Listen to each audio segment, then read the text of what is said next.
औज़ु बिल्लाहि मिनश शैतानिर रजीम बिस्मिल्लाहिर रहमानिर रहीम। जिगी आ मंजिल दुखी आ चाड़ी भजी विया कई विच दे भाड़ी असां सां दुदू दिलेर हलंदो कयो हथ मथे केर हलंदो कराची प्रेस क्लब 18 मई 2026 ते सूमर जे ॾींहुं 12 बजे कराची हलंदो। हैदराबाद, सखर, लाड़काणो, मिठुखा, टंडोरिया, बदीन, शिकारपुर, कंकोट, कंबर, शहदादकोट, सॼी सिंध जा सभु डिपार्टमेंट, सभिनी डिपार्टमेंट जा सभु मुलाज़िम, मसला तव्हांजा पंहिंजा, पगार में 100% इज़ाफ़ो ऐं पेंशन में 100% इज़ाफ़ो, disparity reduction allowance 30%, ad hoc relief ad hoc जेके अलाउंसिस जेके आहिनि 4 उन्हनि खे बेसिक पे में ज़िम करणु ऐं इन्हनि ऐं फोती कोटा जेका आहे सा उनजे मुलाज़िमनि खे नौकरियूं ॾियणु, इहे सभु मसइला तव्हांजा पंहिंजा मसइला आहिनि। तव्हांजी पंहिंजी सिंध आहे, तव्हांजो पंहिंजो कराची आहे, तव्हांजी पंहिंजी प्रेस क्लब आहे।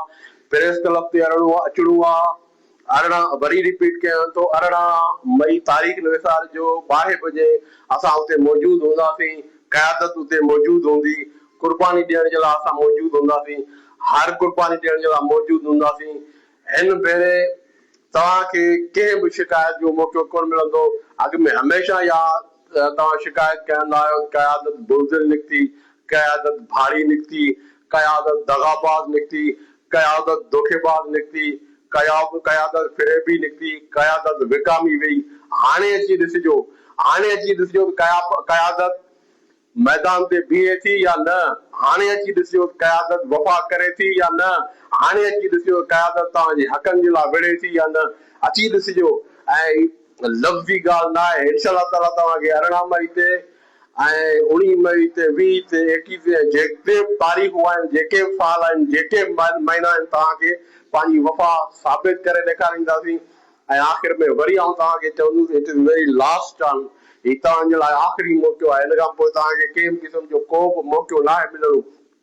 बजट खां पोइ लीको लताड़ नांग निकिरी वञे, पोइ लीको पियो लताड़िजे। बजट खां पोइ लीका पिया लताड़िबा, हिकिड़ा लीका पिया लताड़ींदा, पिया लीका पिया कढंदा।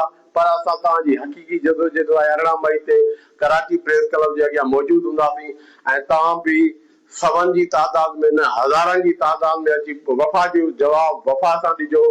मां तव्हांजो ख़ादिम सिकंदर बोज़दार, बानी सदर, all Sindh employees revenue association, board of revenue, Sindh, Hyderabad, जिंदाबाद।